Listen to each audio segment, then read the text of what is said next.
All right, everybody, welcome. Well, you have to admit, we've got the best playlists in town. So I'd like to welcome you all to another of our chats. The main focus today is going to be our current portfolio status and the recently passed stimulus bill.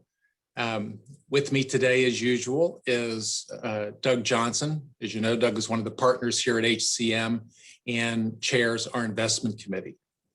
I have the same regular administrative duties to sort through. Let me get myself a little situated here. Let's see. And so the first is that there is a Q&A button at the bottom of your screen. If you want to submit a question, you can hover over that and it should pop up. Slides are available by request. So if you would like a copy of the slides, feel free to let us know. We should have a replay of the call up on the website by this time tomorrow. So with no further ado, let's get the show on the road. So the first thing we want to talk about is the new COVID relief bill. It's just some highlights from that bill. The one, of course, that almost everyone is interested in are the direct assistance payments. This is the situation where everybody wins, or almost everybody wins, I should say, I guess. Most people are going to receive checks of about $1,400 per person in the family, up to a number of 2 kids. Doug, can you move to the next slide briefly? And we have a chart here that sort of outlines what the benefits are. So if you kind of start at the bottom, a single individual will receive $1,400. And those 2 columns on the right are the phase out zones. So somebody will get $1,400 until their income gets up to $75,000. And then it will phase out as their income goes above that threshold. And if their income goes over the amount in the column on the right, there's no benefit. Then if we start from the top, a married couple filing a joint return, 2 people, so 2 $1,400 payments, $2,800. Add a child, you got another $1,400 payment, $4,200. Add 2 kids, $5,600. You get the sense how this flows, but 2 kids is the max in terms of getting additional stimulus payments. You see the phase outs on the right, and head of household status has their own separate, same benefit amount, same benefit for kids, different phase out levels. So that's how that works. This program pretty much works automatically. You've seen in the news that the payments actually started coming last week. They're based off of previously filed tax returns and or the current tax return, depending on what the service has. And the good news is if they pay you a benefit and your real income for 2021 winds up being too high, you get to keep the money. So, this is how this part of the program works. Doug, if you want to flip to the next screen, we'll kind of pick up where we were. The one thing just in the bold heading on the top, just as sort of an interesting sideline, if you add up the stimulus relief that's been handed out, it totals just about $42,000 per taxpayer. Kind of an astonishing number. Makes you wonder how well the economy would have been stimulated if we all just got $42,000 checks instead of the $1,400 checks. But it's not our job to reason why. And you'll see as we talk through this, there's a lot of money going in a lot of different directions for a lot of really good purposes. So once we get beyond the direct stimulus payments, unemployment is another big area where benefits are being distributed. So obviously, when the economy was essentially shut down by going full speed and effectively being thrown into park, a lot of people's careers were disrupted. And so each of the stimulus programs has had benefits around unemployment to either pay additional benefits or extend the benefits that are being paid. And there's a continuation of that logic in this bill.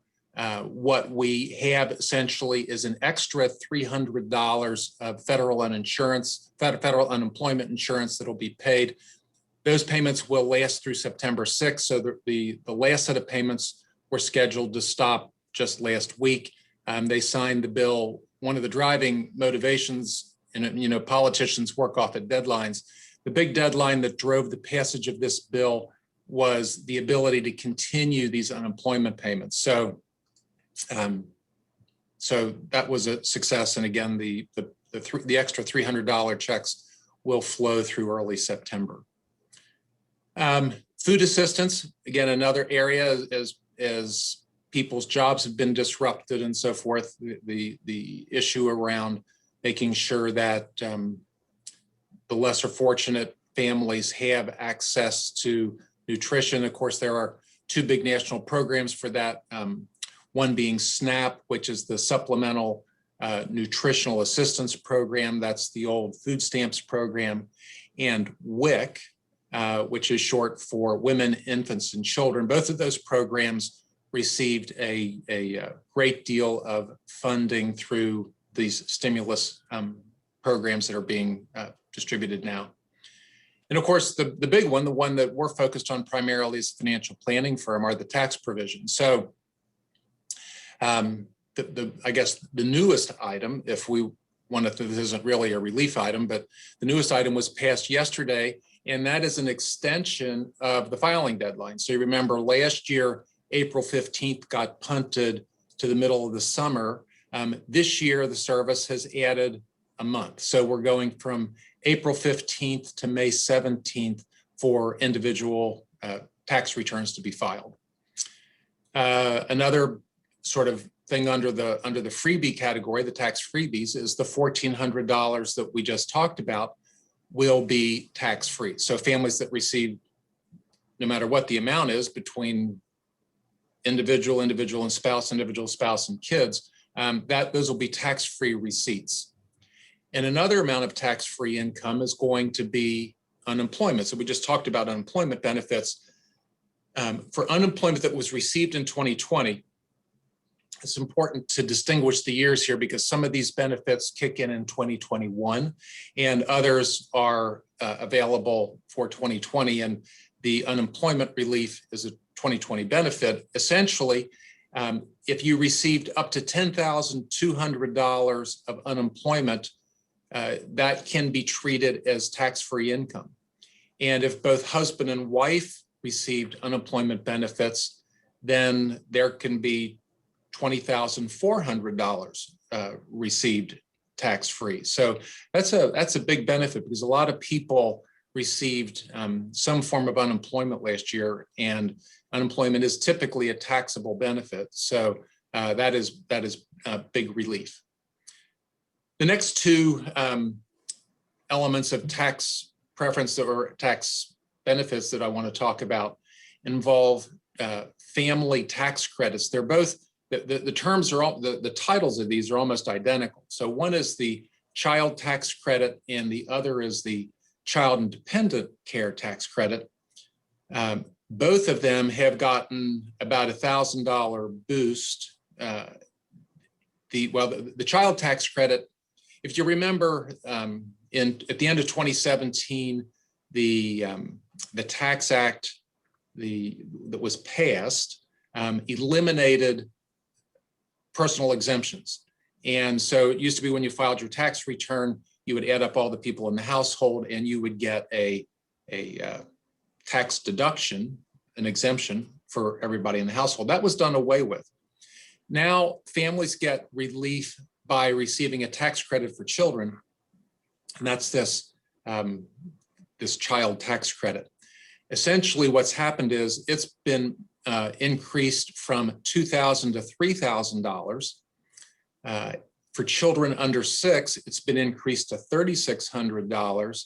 And it used to cut off for 16-year-olds. Now it's will be effective for people who are 17. So the pool of beneficiaries has gotten bigger and the dollar amounts have gotten larger. And that is a 2021 benefit. Benefit with a similar name, the child and dependent care credit, is for families who have children who are under 13, so 12 or younger. for whom the parents pay expenses, childcare expenses, so that the parents can work. And here the qualifying expenses have been increased to $4,000 for one child and $8,000 for two or more. So again, the expenses upon which you can calculate the credit have been increased. Another tax benefit that is maybe a little bit premature in that it's only half in play, but it tells us a story of things to come, is the act includes an exclusion from income for student debt that the federal government forgives. So normally when you have debt forgiveness is a classification of ordinary income and you would pay tax on that. They've carved out this section of income for, again, student loans forgiven by the federal government up to $10,000. Now, when President Biden was running for president, one of his campaign promises was to forgive $10,000 of student debt. So, and he's shown himself to be very eager to fulfill his campaign promises. Now, he wants to do this on a bipartisan basis, so he wants to bring it through Congress. However, two popular senators, two influential senators, Schumer and Warren, both want that to be a $50,000 forgiveness, and they believe that he can make this change through an executive order. So that still has to play out over the balance of the year, but the stage is set for that to be a $10,000 benefit. The last thing I would mention in the tax area is essentially that taxes are going to be going up. There was talk about this before the election. What would happen if one party won versus another party? Well, what's interesting is since this law was passed and signed into law just recently, the talking heads have come out and the emphasis is now regularly on how we're going to pay for it. So they are definitely softening the earth for tax increases at the business level, the individual level, and the investment level. The investment level is important because when you think about what a particular security is worth, it's essentially the discounted present value of all of its future income to the investor.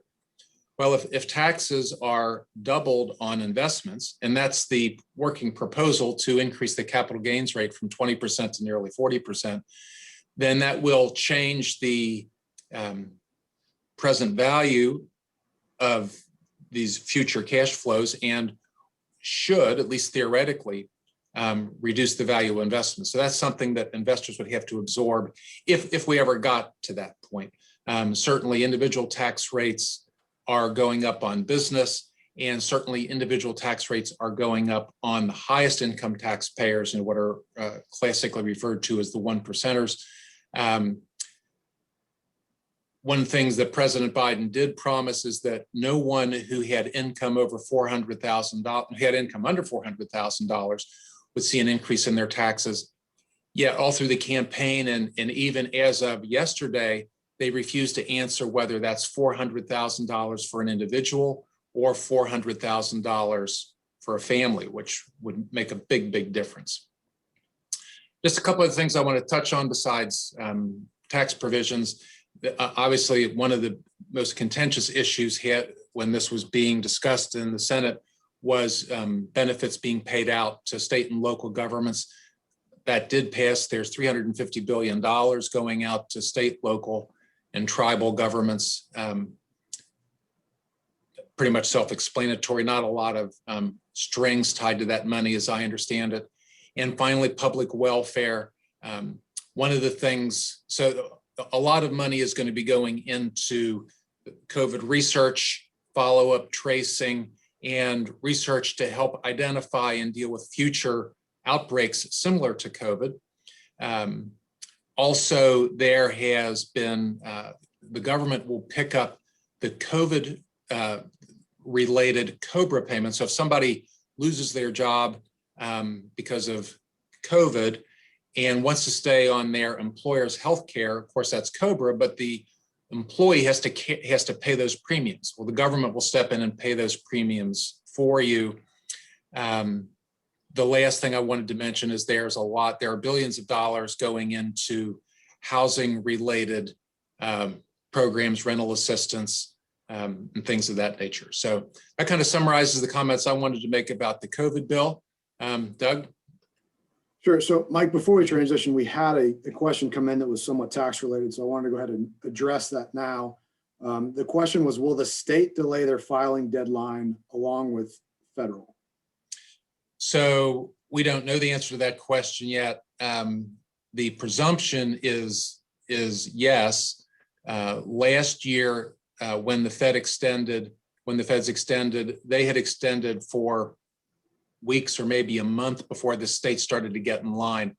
But a lot of the state statutes, the way they read, reference their filing deadline is directly referenced to the federal deadline. So I think it's an easy slam dunk conclusion that will be the case. However, I peeked earlier today and there were, I did not see any announcements from any states or any of the services that we follow, but I'm sure it will be the case. Okay, great. So market related. So over the past, I'd say 2 or 3 weeks or since we last visited, there's been a pretty big move in interest rates, and subsequently you've heard more chatter about inflation related items. So those are 2 of the topics that are going to resonate with a lot of the things that we looked at today. And the first being, this idea that this recovery is probably a little bit different than recessions in the past, mainly due to the fact that past recessions have been an issue of demand, whereas this has been an issue of both demand and supply, because the supply chain has essentially been shut down along with the demand aspect of it in certain sectors. So the concern is that coming out of this, you're going to see kind of a snap influx in demand as everything opens up, while the supply chain is going to have difficulty catching up. And historically, that results in too much money chasing too few goods, or otherwise known as inflationary pressures. So we can already see here from just looking at industrial production around the world. Here is the great financial crisis. So it took much longer, or maybe not much longer, but longer for the trough to happen. But then the recovery was slow and steady, whereas during COVID, the drop was very swift, but the recovery has also been very swift on a production volume, because again, the demand can just kind of turn back on. And especially with all these stimulus payments that we have coming into the economy, people have kind of a replacement income for those who have lost their jobs, and even for people who actually haven't lost their jobs. I understand this chart's a little bit small and it may be hard to see, but this shows purchaser manager index supply delivery time. So just think about a quicker delivery time is a faster supply chain, and longer delivery times are slower supply chain. Now, I don't know why this chart is set up the way it does. It seems somewhat counterintuitive to me. But as this line goes down, it means that the delivery times are longer. So you're looking at, the gray bar is a global perspective, and then obviously the maroon or reddish purple is going to be the respective countries or regions. So here you have mainland China, not too bad compared to the rest of the world, but then you look at the US and Germany, and we see really, really long wait times for delivery. Now you're looking at input prices, so a direct corollary here to inflationary pressures that could eventually be passed on the consumer. Now, this one is pretty intuitive. As the line moves up, the prices being paid are rising. So again, China, still a little bit behind the rest of the world, but then you've got the US, and then you have Germany seeing increased input prices across the supply chain. Finally, the chart at the bottom, this shows ships that are in San Pedro Bay and in the ports of Los Angeles and Long Beach. A tremendous amount of freight runs through those specific ports, and you have red at anchor and then blue at berth. Basically, you can see these lines both moving up, meaning that all of the goods that are on these ships can't necessarily be offloaded and moved through the system. And that's only exacerbating the kind of delay in the supply chain that we've seen so far. So that is certainly starting to put some inflationary pressures into the market. Now, subsequently, Chairman Powell, kept a straight face yesterday and kind of, insinuated that they didn't see a lot of inflation, or the inflation that they saw was somewhat transitory in his prepared remarks. But I think we can all agree that if you go to the supermarket, or if you try to buy a home, that there's certainly inflation in the economy. It just may not be in the measurements that have historically been used through CPI. Now, there's been also a lot of talk, both in the media and in these webinars, about kind of the transition between the return profiles of growth versus value. We've seen a pretty solid rotation from growth to value that we're going to continue to talk about. But a lot of people have wondered, how much further can this go? Well, here's a chart that goes back all the way to 1995, and it shows the NASDAQ 100 relative to just the S&P 500. So this is just a broad market. It's not necessarily a measurement of value, so to speak. So here we have the peak of the tech boom back in the late 90s, early 2000s. And then obviously the fallout of that. And then for, I'd say, probably to the trough of the great financial crisis, you saw the NASDAQ 100 move pretty much in concert with the S&P 500. So there's this line that goes straight across, not a whole lot going on. You get the trough of the great financial crisis. You get rates that are pulled down significantly. You also get financial stocks that are, kind of sucked into this whole mess. And all of a sudden you start to see the NASDAQ outperformance kind of go in a slow and steady line all the way up to the beginning of the pandemic. And then you've seen this explosion in performance for NASDAQ relative to the S&P 500. And then, just recently you've started to see that drop take place. But if you want to get a visual on kind of where we are in terms of relative returns, or quote unquote, how far can this go? I think this gives a good visual that there's still a lot of room for there to be kind of a revaluation of growth versus value. And we're starting to kind of see that play out in the market. So one of the questions that I've seen kind of floating around is why is it that higher rates are affecting growth relative to value? So I think it starts with why is it the rates move higher? So two reasons. First of all, just flat out economic growth. So basically the expectations that demand and services are going to be high, or they're going to be increasing. And I think we've kind of laid out that the easy monetary policy stance of the Fed, combined with the stimulus from the government, combined with COVID cases dropping, vaccines increasing, really increases the probability that we're going to get a more permanent reopening. And as that permanent reopening takes place, we should see jobs added, we should see money injected back into the economy, and we should see growth improve significantly. So that would take care of item one. Now, item two, inflation. So you have the erosion of purchasing power in the future, demanding a higher rate of interest today. So think about a dollar today is not going to be worth as much as it is 5 years from now if inflation picks up significantly. So those are the two things that are ultimately going to drive rates higher. Now, one can actually cause the other, but the other can't necessarily cause the first. So if we have a boom in economic growth, we could also see an increase in inflation. Very rarely do you see an increase in inflation solely responsible for an increase in economic growth.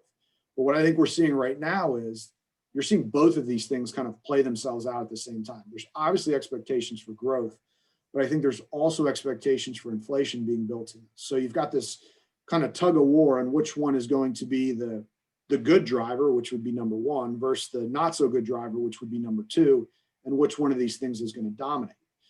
Now, in terms of growth versus value, the best way to think about this is that growth businesses are considered long duration assets. So that means that most of the profit from the business is expected sometime in the future. So the chart we're going to look at the very end of the presentation is going to illustrate this really well. But we're not necessarily talking about the Amazons, the Microsofts, the Facebooks. Those companies make money, and they make a lot of it. These are kind of these fringe growth assets that really haven't generated any profits but they've created very compelling narratives along the way, and they've pulled a lot of assets. Whereas on the value side, those are considered short duration. So meaning most of the profit has already been established and is being generated currently by either earnings or dividends. So in an inflationary environment, money is worth more now than it will be in the future. Therefore, the cash flows that are being generated in the immediate future on the value side are going to be more valuable, so to speak, than those on the growth side. And as we've seen rates moving higher, we've certainly seen a dispersion being created between growth or NASDAQ indexes being hit versus value, or if you want to use the Dow as an example, but value specifically, the value sectors have maintained pricing power in this kind of choppy market, and they've actually increased as well. So we think that if rates continue to move higher, it should still continue to play into the value trade while most likely continuing to negatively affect the growth trade, so to speak.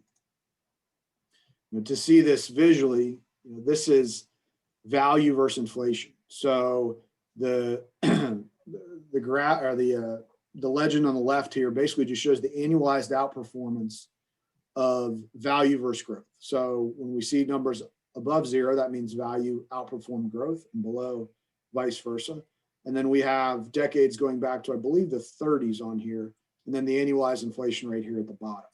So what you can see is almost every period that we've had up here, we've had significant value outperformance against growth, has also been accompanied by an inflation rate that's been north of 2. The one exception is in the 90s, and if you remember the first graph that we looked at, a lot of this had to do with the fact that the tech boom at the end of the decade kind of skewed this return. So if you take the tech boom out of it, this number is probably somewhere up here.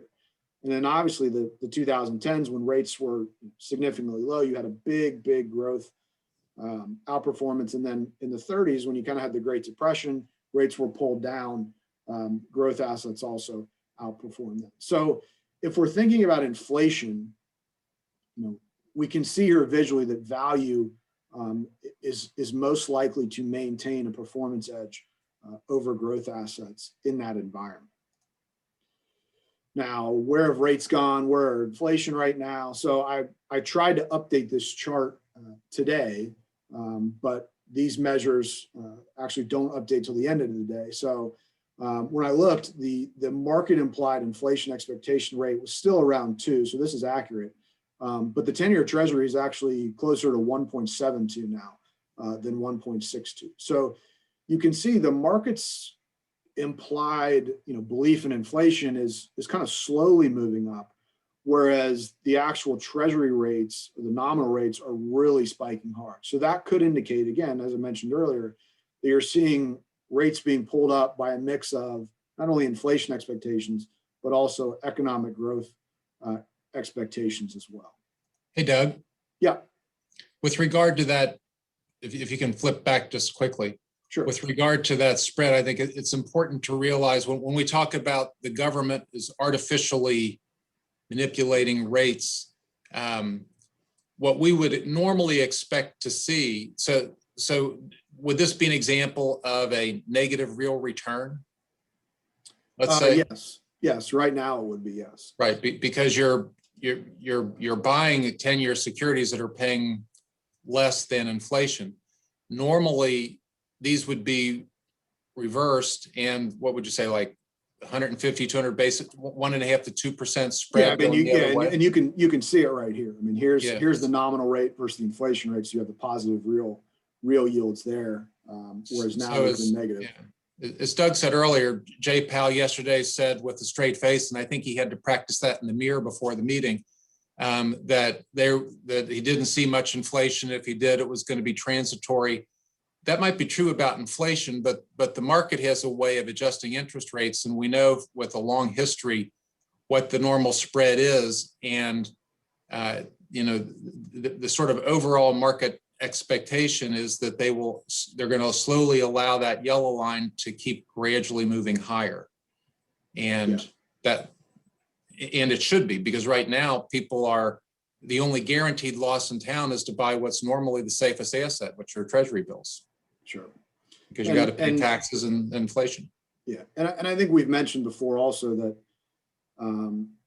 the market can probably handle higher rates.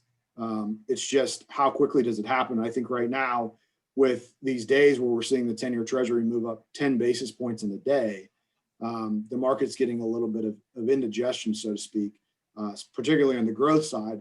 And you can see this very clearly here. So this is a year-to-date chart that shows value factor ETF in orange here. So up almost 20% year-to-date versus the NASDAQ triple Qs, which is just barely positive.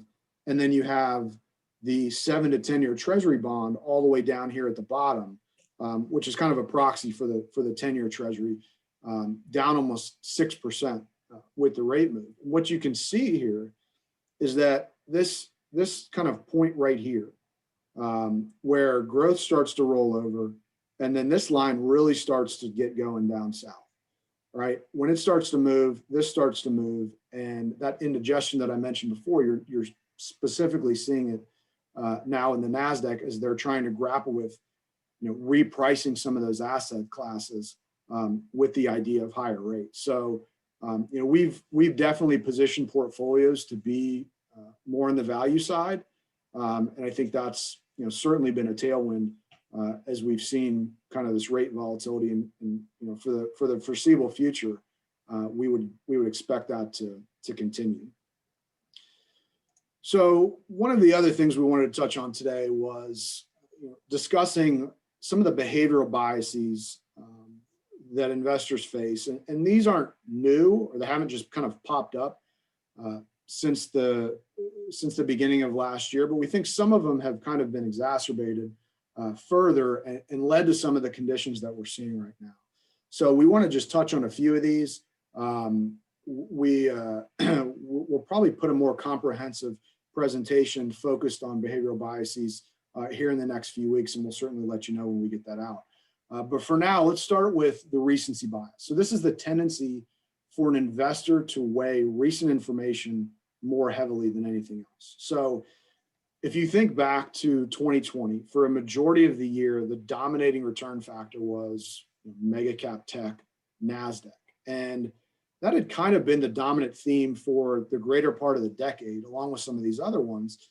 I think investors just got really comfortable with the fact that these trends will not change at all. So just to name a few here, you have rates can't go up. Well, rates are going up now. Tech is indestructible. We're seeing a little bit of wobble with it. Foreign stocks never perform well. Foreign stocks have paced US stocks pretty closely over the past 6 months. And then 2020 is the new normal. So basically a series of outlier events in 1 year is going to be what the market's going to look like for the next decade. So what happens is investors take these themes and they readjust their portfolios to reflect those and kind of put undue risk onto themselves. So I understand that it's probably hard to read this chart and all these numbers, but this is what we call a quilt chart. And it goes back to 2006, basically ranks all of the major asset classes in the marketplace by return. And what we did here was just kind of show an extreme example of how this can play out. So the line that you've got running through here in these white boxes is simply an asset allocation. So it's, I believe, a 65-35 weighted portfolio that's rebalanced annually. So for an investor who just followed that, strictly, kind of very hands off, the annual return over that time period was 6.7%. So pretty normal return. Now, the recency bias return would be, and if investor, and again, I understand this is an extreme example, but I think it illustrates the point. If an investor would have taken 100% of their assets and invested it solely in the asset class that performed the best the year before, their annualized return over that time period would have been negative 0.55. So think about what the market's done over the past 15 years. It's done pretty well. And to generate a negative return over that time period with a strategy like that is kind of crazy. So, I think there's probably a lot of recency bias being implemented in the market right now. And it will be interesting to see how that continues to play out if these trends kind of continue to move in opposite directions. So next is the confirmation bias. This occurs when people observe, overvalue, or accurately seek information that confirms their claims while ignoring or devaluing the evidence that discount their claims. Now, normally we stay away from politics with a 1,000-foot pole, but I think we're gonna pick on both sides of the aisle here. So I think we're fair game. There's no scientific study around this, but I think everyone can agree that if you are lean to the Republican side, you may view Fox News. If you lean to the Democratic side, you're more inclined to watch MSNBC. And why is that? Because those networks generally cover topics that reinforce beliefs of each side of the political aisle. And what happens is that we never really get the other side of the story, so to speak. So, for us, when we have, investment thesis or ideas, and we're searching for articles of research, and we're starting to see a lot of people agreeing with us, that gives us a little bit of pause and says, okay, maybe we need to take a step back and find the other side of this to kind of understand the pitfalls and the risks. And I think another thing that in the market leads to confirmation bias is price. And there's a saying that price affects sentiment more than anything else. And I think that some of the pricing that we saw last year and into the tail end or into the beginning of this year has certainly caused some investors to maybe move into some asset classes that have been a little bit more risky than they expected. Finally, something called the anchoring bias. So this is when an individual buys a individual stock or investment, and they anchor themselves to the previous purchase price of that stock or investment. So a lot of times we'll hear investors who simply don't want to sell something at a loss, believing that if they do that, they're going to lock in that loss forever and there's no way to get it back.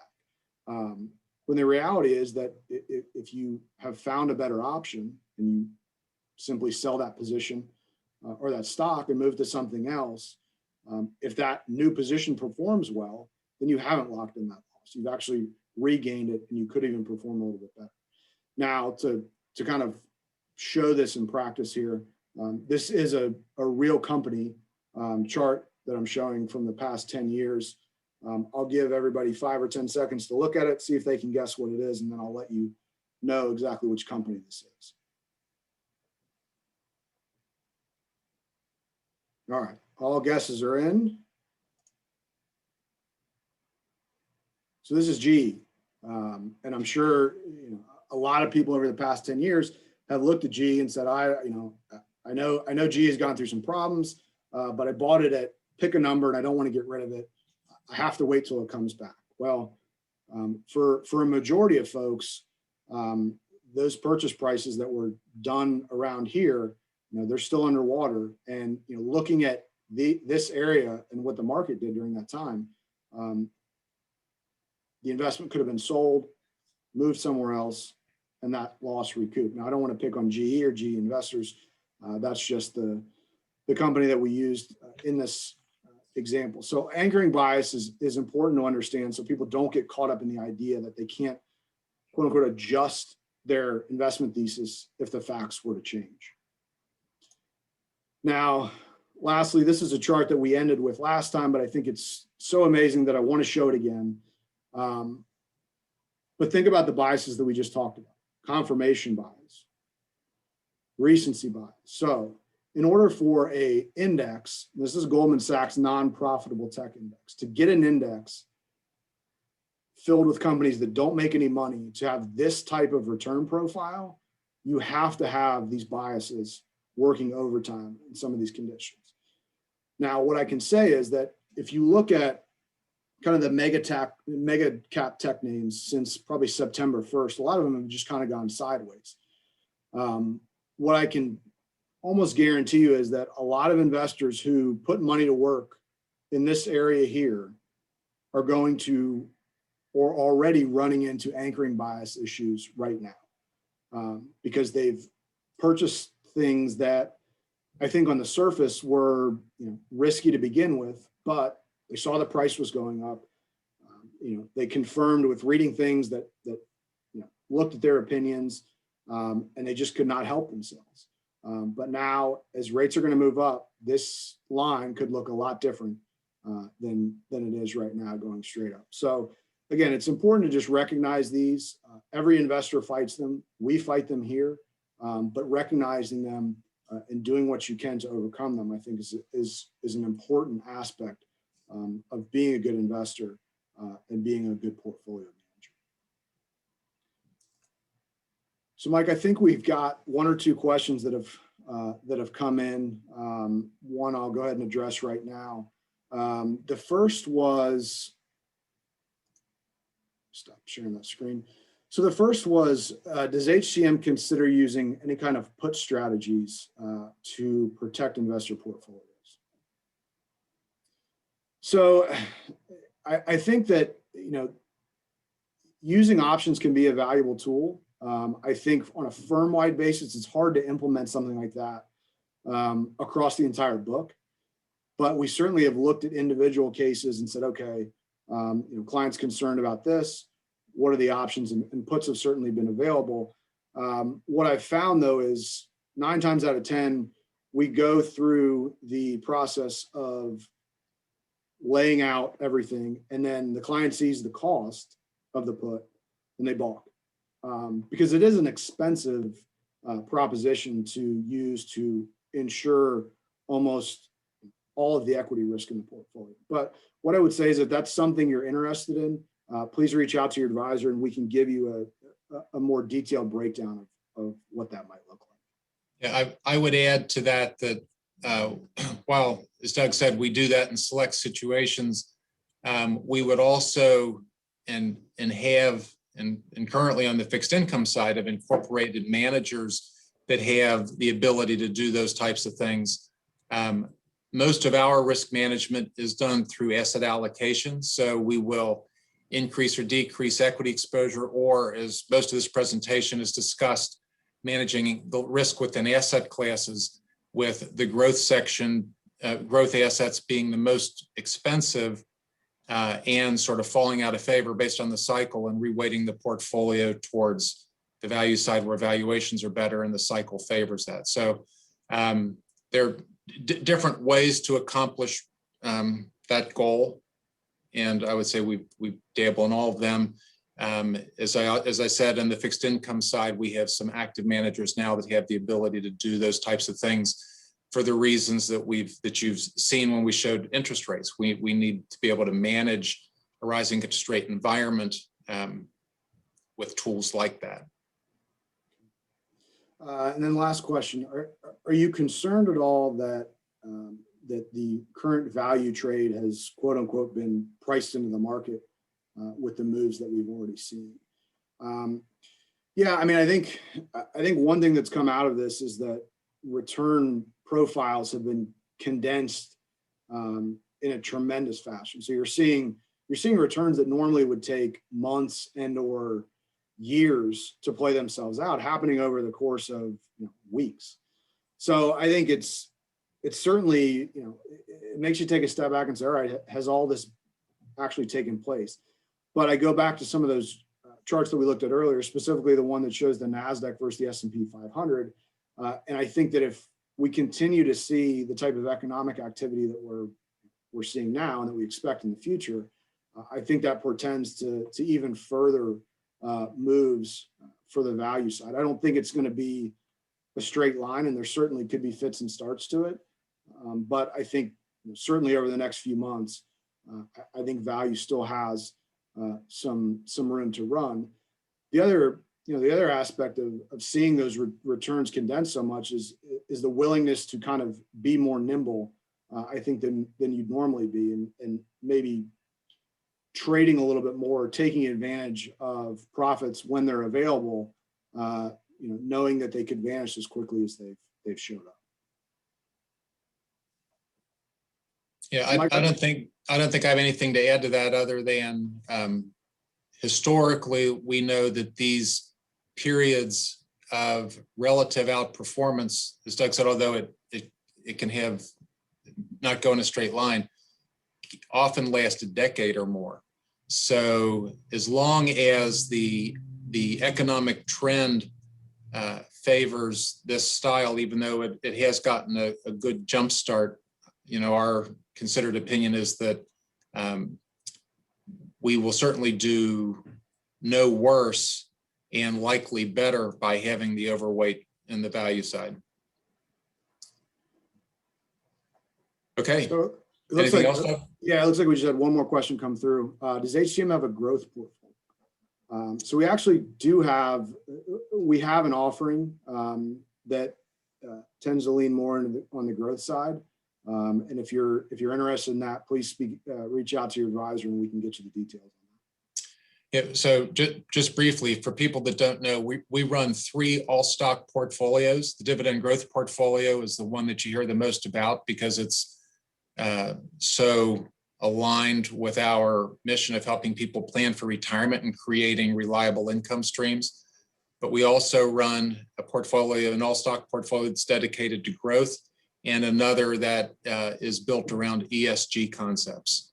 And those are all used to complement our diversified portfolios that are typically built from exchange-traded funds. Okay, well, I think that does it, everybody. So thank you all for participating in our call today. Unless news breaks in some way, our next event is scheduled for Thursday, April 22nd. And hosting that meeting will be our own Casey Boland. I will not be here for that meeting. Casey and Doug will be hosting and doing a great job, I'm sure. And so as always, if you have any questions between calls, feel free to give us a buzz. If you know somebody who's planning for retirement that we can help, go ahead and connect us. We'll help any way that we can. And that does it. Thanks for joining us, everybody. Bye-bye.